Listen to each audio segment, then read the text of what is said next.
procedures have to deal with the nuclei classically. So you replace this nuclear wave packet by a group of trajectories, classical trajectories. But then immediately you have a problem. Because you must ask yourself, what is the right classical force on the nuclei? Right? If we had only this potential energy, right, then the gradient of this potential energy would be the classical force, like always. Gradient of the potential is the force. But then, as we said before, this part of the nuclear wave packet is associated with that Born-Oppenheimer surface. So what is the right force? Is it the gradient of the upper surface, or is it the gradient of the lower surface? Big problem. Now, to deal with this problem, in some heuristic way, people have invented algorithms that are known as Tully surface hopping, but they are very much ad hoc and very heuristic. So there's still the question up there in the air, what is the right classical force? And as I will demonstrate to you, there's a unique answer to that. There's no choices. There's only one correct classical force, as you will see. Okay, and here's now, so this was introduction. And this is now the outline of my talk. I will show you that this product form, this adiabatic approximation, can actually be made exact. So a single product, not an expansion. And if one then looks at the equations of motion for these two objects, one can define something like the concept of an exact potential energy surface and an exact Berry phase, both in the static and also in the time-dependent case. And in the time-dependent case, this will then ultimately lead to an improved version of these surface hopping algorithms. Okay, before I start, I want to acknowledge the people who have done the work. In the first place, I want to mention this guy. I should say that most of the developments that I'm going to show you here were developed in the PhD thesis of ASIAA, so a really great scientist. And then, as the project evolved, a few postdocs joined in. So Axel Schild, Federica Agostini, who has mainly been working on this mixed quantum classical treatment. Yasumitsu Suzuki, Sun-Kyu Min, he was the main person to investigate the Berry phase. Nipa Maitra has been collaborating on some of the mixed quantum classical versions. Ryan and my group also on the Berry phase. And this guy here, Nigitas Idopoulos, who is now a professor at Durham University in the UK. With him, I actually started this whole project about 15 years ago. It was still in the last years in Würzburg and first years at the Free University. So this has been in our mind for a very long time. Okay, so here comes the theorem. And the theorem says that the full solution of the complete electronuclear problem can be written as a single product, where the only condition that we impose on this electronic wave function, that depends parametrically on the nuclear coordinates, is that it should integrate to 1 for each fixed nuclear configuration. And so this is like in Born-Oppenheimer, right? You fix the nuclear configuration, then the norm of the electronic wave function should be 1, right? Like this. So, but since this is exact, this cannot be then the Born-Oppenheimer state, but it has to be something more complex. Now, if you look at this, when I give talks, I typically get two kinds of reactions. First reaction is completely impossible, because we know that is this infinite series, the Born-1 series. How can we describe this by one term? But then one has to realize this is not a Born-Oppenheimer state. It's something more complicated. So this is actually not excluding. The other reaction is, well, it's obvious, it's trivial. And at first sight, it looks trivial, right? Because if you If you don't say anything else, then you could think, well, let's choose this guy here basically as this wave function. And maybe choose this as number 1 or just a phase, right? So it looks trivial. But this doesn't work, I just said, because if you did what I just described, if you chose basically after within a phase this electronic wave function to be identical with this one, you could not satisfy this normalization condition. Right? Because this guy here is normalized to 1 by integrating both over the electrons and the neutrons. Right? While this guy here is normalized to 1 for each fixed nuclear configuration. So it's very different. But the statement as such, on the other hand, is not so surprising if you think about it. Because if you think of the absolute values of this equation, right, then this is a well-known theorem of stochasticity, namely that the joint probability can always be written as a product of a conditional probability times a marginal probability. So here the joint probability of finding, so this is the absolute square in the usual Oppenheimer interpretation of quantum mechanics, is the joint probability of finding the system at electronic coordinates little r and nuclear coordinates capital R. And this can be written as the probability of finding the nuclei at capital R times the conditional probability of finding the electron at little r if we know for sure that the nuclei are at capital R. So it's for the absolute squares, it's just the well-known theorem of stochasticity. And here as well, it's also true for the wave function itself. So here's a proof. I will just skip that for now. If you think of it, then take the squares of the definition, then you realize immediately that the absolute value of this nuclear wave function is identical to the nuclear n-body density, so the probability of finding the nuclear at capital R. This is just by construction. If you plug in here the full wave function, integrate out the electronic degrees of freedom, you find the probability of finding the nuclei at capital R. You plug in the factorization, use this normalization condition, you end up with chi squared. So this tells you that this wave function chi is really the proper wave function of the nuclei. It's not some theoretical construct. It's squared, gives you the correct probability that you would get from the full wave function by integrating out the electronic degrees of freedom. Later on, I will demonstrate to you that it's not only that it gives you the right n-body density, but in addition, it will also give you the right n-body current density. This is more surprising. So it really means that this wave function is in every respect the proper nuclear wave function. Okay, here comes now the more important theorem, namely the equations of motion that the two factors satisfy. So let's first look at the nuclear wave function. So this is a nice Schrödinger equation, just a normal Schrödinger equation, and there's a scalar potential that is essentially the eigenvalue of the electronic equation. So this is like in Born-Oppenheimer. And there's a vector potential that has the same structure as the Berry connection in Born-Oppenheimer, but it's not the same, because this wave function now is not the Born-Oppenheimer wave function, but it's this exact factor, and this follows from this equation. And if you look at it, the first term is the Born-Oppenheimer Hamiltonian, and there's two additional terms. So first of all, there's this vector potential appearing here as well, but then there's also an explicit coupling from the nuclear wave function in this term here, of grad chi over chi. Right? So the solution of the nuclear Schrödinger equation enters the electronic equation. So if you wanted to solve this in practice, you would have to solve these two equations in parallel.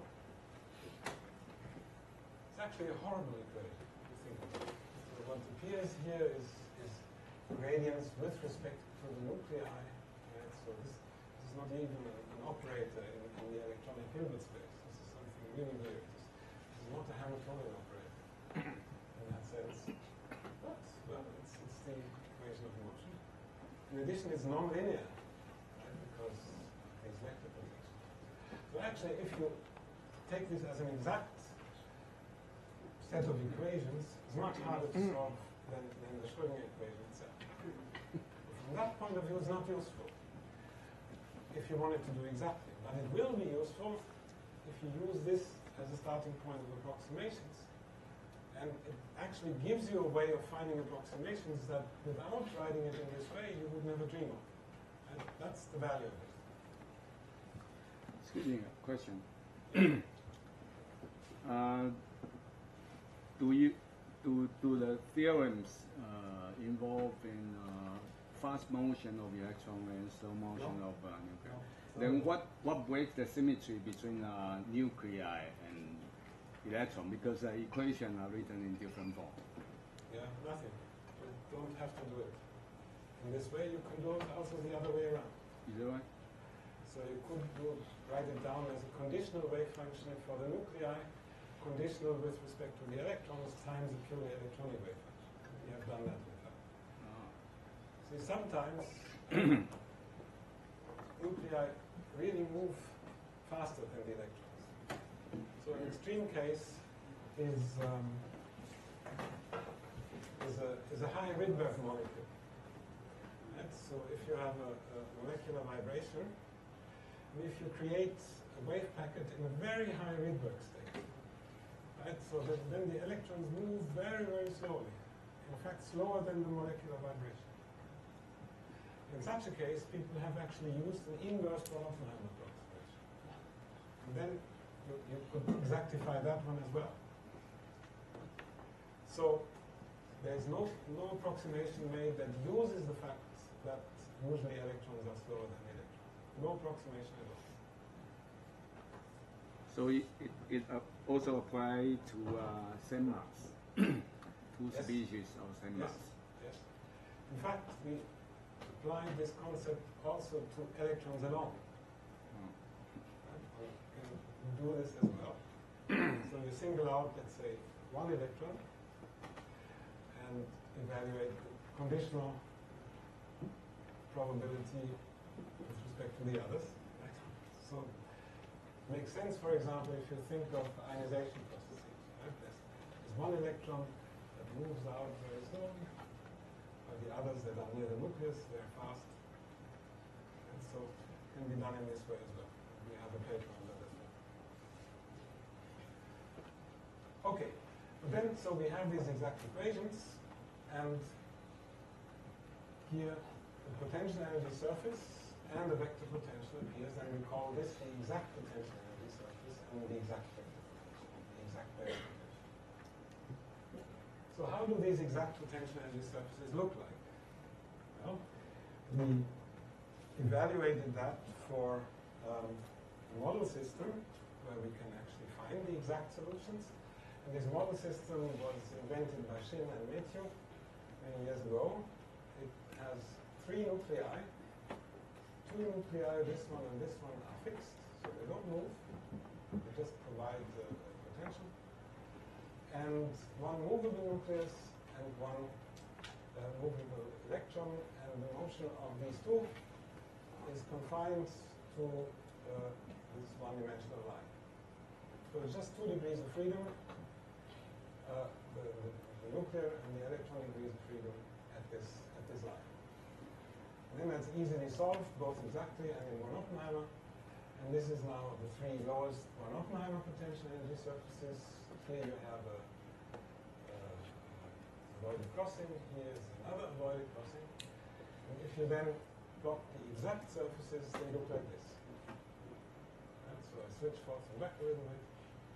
See, they are kind of diabatic surfaces, as they would be called in chemistry. Okay, now what can we say about this Zach-Berry connection? So first of all, this was the definition. If we then plug in here the factorization, we rewrite the nuclear wave function as absolute value times the phase. Then after 3 lines of algebra, we end up with this formula for the vector potential. So there's 2 interesting terms. One is the involving the nuclear current density. It's actually something like the velocity potential, because it's the current density divided by the density. And then this is the usual term gradient of the phase. Now one can rewrite this also differently just by solving it for the current density to get this equation. But this is an equation that everybody knows, right? It's the usual expression that you get if you have a Schrödinger equation with a solution chi and you calculate the current, physical current from it. You get this expression. But remember, we haven't done it in this way. We started from the exact full electronuclear wave function, wrote it as this exact product, and then we got this expression for the current. Now this tells you that the current that you calculate in the usual way, which happens to be the same formula, is also the exact current that you would get if you take the full electronuclear wave function and integrate out the electronic degrees of freedom. So this is now a proof of the statement that I made before, that this equation for the nuclei not only yields the nuclear density, n-body density, but also the current density. So this wave function is really the correct nuclear wave function. Okay, now comes a funny question. So now I'm coming back to this statement that I made in the beginning, that actually the Born-Oppenheimer approximation is not valid at this point of the conical intersection. So the question is, will it actually survive if you look at the exact key? In other words, can this vector potential, this Berry potential, can this be gazed away? Then there would be no Berry phase. Or is it really more like a topological feature, or like a magnetic field that cannot be gauged? And to look at this question, we look again at the Schienen-Mädchen model, but now in 2D. So again, this nucleus and this nucleus is fixed, while that nucleus and that electron can move around in the plane. So this is now 4 degrees of freedom, right? XY for the nucleus and XY for the electron.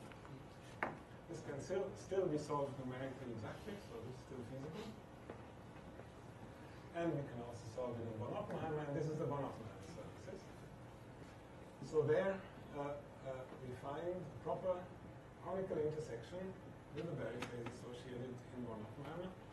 And this point is the point of the equilateral triangle. We'll just go back.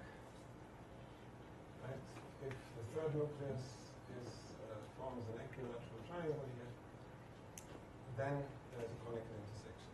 This is very similar to molecules which are known to have a conical intersection in Born-Oppenheimer, like sodium-3, lithium-3, also H3. Okay, so here's this conical intersection. If you take a line integral around this conical intersection, you'll get the proper Berry phase as the value of r. So here I repeat what I said before. You find this kind of non-vanishing Berry phase whenever you have some kind of non-analyticity in the electronic wave function as a function of the nuclear coordinates. You find this in mono. Now we did an exact calculation, did the exact factorization, get the exact electronic factor, calculate the Berry phase, and find there is no Berry phase. So, okay, this is the result we get. So, in this case, we would claim the molecular Berry phase that we find in Born-Oppenheimer is really an artifact of Born-Oppenheimer. It doesn't exist in the real world. And to analyze this a little bit further, we looked at this wave function. Actually, this depends on xy for the electron and xy for the nucleus. So it depends on 4 coordinates, difficult to plot. Right? So to have a simpler way of plotting it, we look at this derived object. It's a bit like a dipole moment, but it's the wave function itself, not the density. So we integrate out the electronic degrees of freedom and only look at this object as a function of capital R. So this is a vector. So the result is also a vector field in the plane. So each point in the plane has a little vector attached to it. And we look at this object as a function of the nuclear mass. And this is what is plotted here. So each point in the plane has a little arrow attached to it. And just as a guide to the eye, I've penciled in here the tangents to the vectors. And this is for increasing nuclear mass. Right? So this feature here becomes sharper and sharper. And in the n to infinity limit, which is the Born-Oppenheimer limit, when these extra terms disappear, then we get a sharp feature here, non-analyticity, because if you look closely here, the arrows go up, and on that side the arrows go down. So there's a phase jump. This is a non-analyticity, but you find it only in the n to infinity limit. So only in Born-Oppenheimer. As long as you have a finite nuclear mass, everything is smooth and no Berry phase. Okay, so you may ask yourself, well, is that always the case?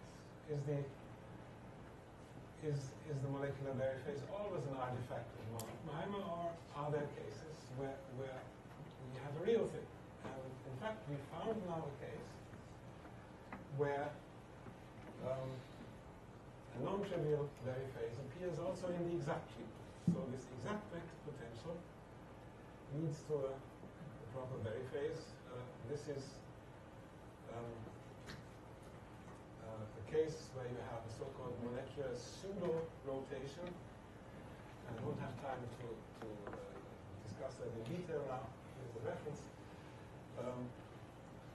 So the message is, so to say, type A and type B Born-Oppenheimer Berry phases. Type A is it does not survive in the real world, it just isn't there. And type B is where it survives in the real world. Okay, now time-dependent case. So here we have two theorems that again, the full electronuclear wave function can be written exactly as such a product. The only difference that we had before is that now both factors depend on time. Again, this electronic wave function satisfies only the conditional condition here, and that it should integrate to 1 for each fixed time and nuclear configuration. And then there's equations of motion for both factors. Again, the nuclear equation is a nice Schrödinger equation, right, with the vector potential and the scalar potential. And the electronic equation is very complicated. It also has this coupling to the nuclear wave function and this vector potential. So it's a non-linear equation, very complicated, but well, that's what we get. And again, we call this then the exact time-dependent Berry potential and the exact time-dependent potential energy surface. So now let's have a look at this for the case where the nuclear wave packet splits. So this, say, via Hilbert-Bai's experiment. Right? And this is now for a case, H2 in 1D, where we have these two Born-Oppenheimer surfaces. This is the initial wave packet, so this is on the upper surface. And in red, so you will see the exact time-dependent potential energy surface as it appears in the equation that I just showed you. So that's this object, and I'm going to show you. So it's a sequence of snapshots. And this is really the raw data, no fiddling, just the way it comes out of the computer. So we sometimes see these spikes. This is just numerics. This is an area where the nuclear density is 10 to the minus 20, so this is just numerics. What is relevant is this part here. This is the exact time-dependent surface. So now let's see how it develops. Now this nuclear wave packet goes across this this avoided crossing. And you see something funny begins to happen here. Right? And now you see what you expect, namely that there's this splitting off of the part of the nuclear wave packet. The bigger part belongs to the upper surface, and this upper part, the lower part, belongs to the lower surface. So exactly what you would expect, splitting of the nuclear wave packet. And at the same time, you see the exact time-dependent surface develops kind of a step here. And this step becomes sharper and sharper. And one can actually prove analytically that as the overlap between these two parts of the wave packet becomes exponentially small, this step becomes infinitely steep. And so this becomes almost like a step. So this is very much reminiscent of this Tully surface hopping, where you jump between surfaces discontinuously, but there's no surface hopping, no stochasticity element here. And this is just, what you see here is just a Schrödinger equation. Just things plotted in a strange way. So this is the message. The exact time-dependent surface consists piecewise of adiabatic surfaces, so this piece and this piece, with jumps in between. So that's the message. So now we can use this as a starting point for mixed quantum classical treatment of the system. Remember, I said in the beginning that there's no hope of really treating the nuclei fully quantum mechanically beyond 6 degrees of freedom. And so the idea is simple, right? We just take the classical limit of this nuclear Schrödinger equation. Right? So I convinced you before that this is really the right nuclear wave function. There's no choices, right? And the scalar potential and the vector potential in this equation are unique up to the Gauge transformation. So then, clearly, the gradient of this time-dependent potential, that is the right classical force. No choices. There's no other classical force. No choices. If you accept that this Schrödinger equation gives you the right nuclear wave function, and the gradient of the potential is the right classical force. No choice. So then you see immediately how this looks like. Right? So the gradient of this thing, right? Gradient of the potential of the upper surface is here. Gradient of the potential of the lower surface is here. And then, as a function of time, this step here, like this moves like a tsunami from the left to the right as these parts of the nuclear wave packet separate from each other. So that's it. So gradient of this part here, gradient of this part here, and stepping in. Okay. So that's what we do. Right? We take classical trajectories, replace this equation with classical trajectories with the right force. So the right force means it comes from this scalar potential that comes from the other equation. But then we have a problem. Because in that equation, the nuclear wave function appears. But we don't have the nuclear wave function anymore, because we have replaced this by classical trajectories. So this means that we have to find tricks to reconstruct, at least approximately, this term, rad chi over chi, by or from the known nuclear trajectories. And one can do this in different ways, and this will result in different algorithms. This gets in detail very complicated, and we will not discuss that in detail here. But the first thing that I'm going to present here is the question, if we treat the nuclei classically, and just for fun, do a full exact calculation first, so that we actually know the exact